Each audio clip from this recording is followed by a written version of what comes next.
बिहार में नदियां भी उफान पर हैं और कोरोना भी। कोरोना की वजह से बिहार में स्वास्थ्य विभाग की अराजकता भी सामने आई है।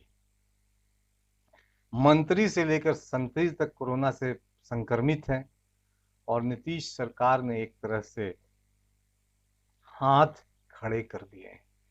कई अस्पतालों से कोरोना मरीजों को वापस भेजा जा रहा है। सरकारी अस्पतालों पर मंत्रियों, नेताओं, अफसरों को भरोसा नहीं है।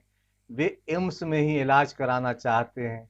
एम्स में सीमित साधन है, सीमित बेड है, सीमित आईसीयू है। दूसरे जिलों का हाल तो और बेहाल है। कहा यह जा रहा है कि अब जिला को पटना के अस्पतालों से जोड़ा जाएगा। यानी स्वास्थ्य विभाग की लचर स्थिति पूरे बिहार में कोरोना का संकट को और भयावह रूप में सामने लाकर खड़ा कर देता है। लोगों को हालात की जान, और नीतीश कुमार क्या कर रहे हैं किसी को नहीं पता। कहाँ वो किससे बात कर रहे हैं, कोरोना से लड़ाई लड़ने के लिए लोग किस तरह से लोगों को प्रेरित करें इसका भी पता नहीं। लोगों को हालात की जानकारी भी नहीं देते। इसलिए अब तो ये सवाल उठने लगे हैं कि सरकार बहुत कुछ छिपाने में तो नहीं लगी है। अस्पतालों का हाल बेहाल है, लोग परेशान हैं और सरकार यानी चाहे भाजपा हो या जदयू वर्चुअल रैली में ज्यादा व्यस्त है, मशगूल है। मुख्यमंत्री नीतीश कुमार कहाँ है और स्कोर मंत्री, याद करें जब चमकी बुखार से लोग बच्चे मर रहे थे और प्रेस कॉन्फ्रेंस हो रहा था तो बिहार के स्वास्थ्य मंत्री मंगल पांडे क्रिकेट मैच का स्कोर पूछ रहे थे। वो स्वास्थ्य मंत्री भी कहीं ध्यान दिखाई नहीं दे रहे हैं। कहाँ है वो किसी को पता नहीं। और अस्पतालों का हाल कैसा है देखते हैं। जैसा कि आप देख सकते हैं, हम लोग पटना एम्स में खड़े हुए और यहाँ पे एक कोरोना पॉजिटिव के मरीज जो हैं बाहर में पड़े हुए हैं। कोई देखने वाला नहीं है, ना स्वास्थ्य कर्मी, ना कोई डॉक्टर, ना कोई गार्ड, कोई भी नहीं। बाहर मरीज के परिजन खड़े हुए हैं और सब लोग हताहत हैं, परेशान हैं।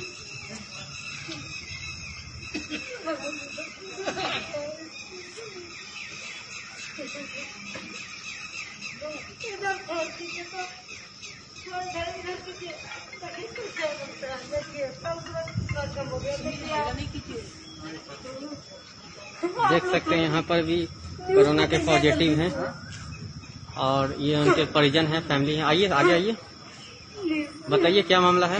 मामला ये है कि बोले कि अंडर सेक्रेटरी है होम डिपार्टमेंट के, तो इनका ट्रीटमेंट कर दीजिए। कोविड-19 के देखिए हमने नहीं लेंगे, जगह नहीं है। कहाँ से आप आए हैं? हम जगदलपुर से आए हैं, रुपसपुर गांधीपुरम से। कितना बजे आए हैं एम्स में? आया कितना समय हो रहा था बेटा? कितना बजे आप लोग आए एम्स में? लेकिन 11-12 बजे आए होंगे। 11-12 बजे रात्रि में? रात्रि में सब साथे आए। क्या बजे आए हैं हम लोग? 10:30 बजे। उस घर से कोई मतलब सुनवाई नहीं हो रहा है? कोई सुनवाई नहीं हो रहा है, कुछ नहीं हो रहा है, कोई रिस्पॉन्स नहीं है। इस हॉस्पिटल में कोई रिस्पॉन्स नहीं है। पल्स रेट घट रहा है, ऑक्सीजन घट रहा है, सब चीज घट रहा है। तुमसे कितना रिक्वेस्ट किए कि आप लोग ने ट्रीटमेंट कीजिएगा तो कौन करेगा। आप लोग एक ऊपर भगवान है, एक नीचे आप लोग भगवान। तो जैसे कि जो कोरोना पॉजिटिव के जो संगीन है वो उनका रिजल्ट क्या पॉजिटिव आया है क्या? पहले निगेटिव आया, अच्छा, फिर पॉजिटिव दिया। कब पॉजिटिव निकला है? आधा घंटा के बाद। यहाँ आने के आधा घंटा पहले? नहीं, अच्छा। वहीं थे आईजीएमएस में। हाँ, आईजीएमएस वाला क्या किया पहले? करीब 7 बजे नेगेटिव दिया था।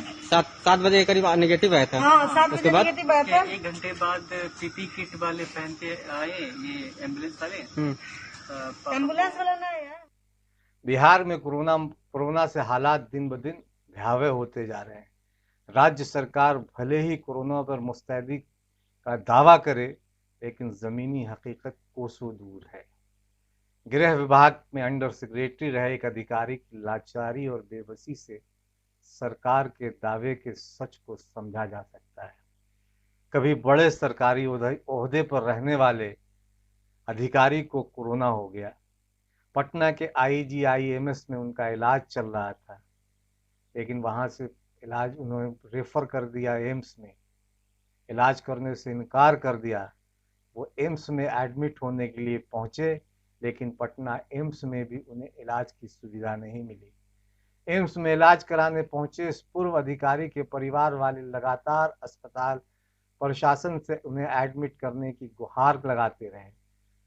बड़े से लेकर छोटे अधिकारियों तक को फोन किया, लेकिन उन्हें अस्पताल में एडमिट नहीं किया गया। कोरोना संक्रमित पूर्व अधिकारी एम्स के फर्श पर पड़े रहे और परिवार वाले बेचैनी में परेशान होते रहे, रोते रहे, बिलखते रहे। पटना एम्स में हुए इस घटना का एक वीडियो सोशल मीडिया पर वायरल हुआ है। इस वीडियो में कोरोना पीड़ित के पूर्व अधिकारी के परिवार वाले अपनी आप बीती सुना रहे हैं। सरकारी दावों की हकीकत इस वीडियो को देखने के बाद सामने आती है। एम्स में कोरोना से एक डॉक्टर की मौत भी हो गई। यानी कोरोना पूरी तरह बेकाबू है पटना में। राज्य में इन दिनों 1000 से भी ज्यादा मरीज एक दिन में सामने आ रहे हैं। मौत का आंकड़ा भी अब तेजी से बढ़ रहा है। चुनाव के चक्कर में बिहार के कई नेता कोरोना का शिकार बने और दूसरों को बनाया।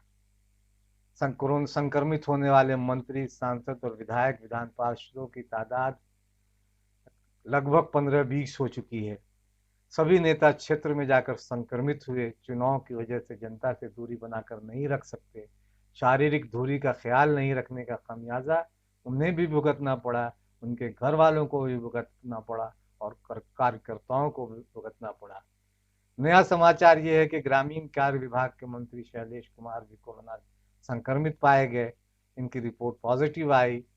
पटना के भाजपा कार्यालय में भी संक्रमण का खतरा बढ़ गया है। पार्टी प्रवक्ता अरविंद सिंह को कोरोना पॉजिटिव पाए जाने के बाद स्वास्थ्य विभाग की टीम वहां भाजपा कार्यालय पहुंची। लोगों के नमूने लिए गए हैं। स्वास्थ्य विभाग की टीम भाजपा कार्यालय से नमूने लेने के बाद उसकी जांच में जुटी है। अगर हालांकि लगता है कि कई और लोग उसमें हो सकता है कि संक्रमित हों, और भाजपा ऑफिस को भी सील करने की बातचीत चल रही है, लेकिन अभी सैंपल लिया गया है, नमूने लिए गए हैं। और जहां तक टेस्टिंग की बात है, बिहार में टेस्टिंग न के बराबर हो रही है। 10 लाख पर करीब 2445 टेस्ट ही हो पा रहे हैं और पॉजिटिविटी दर जो है वहां 4.2% है। पटना में भी कोरोना के तादाद, संक्रमण के तादाद लगातार बढ़ रहे हैं और ऐसा संकेत मिल रहा है कि लॉकडाउन या घरबंदी यहाँ जारी रह सकता है। जिला प्रशासन की नींद कोरोना संक्रमितों की बढ़ती तादाद से उड़ी हुई है। पटना की स्थिति सबसे खराब हो रही है। जिले में कोरोना संक्रमण के मामले में बिहार के अंदर सबसे ऊपर है। सोमवार को अगर बात करें तो स्वास्थ्य विभाग की तरफ से जारी आंकड़ों में पटना में 228 नए मामले की पुष्टि हुई। राजधानी का शायद ही ऐसा कोई इलाका हो जहां कोरोना से के संक्रमित नहीं है।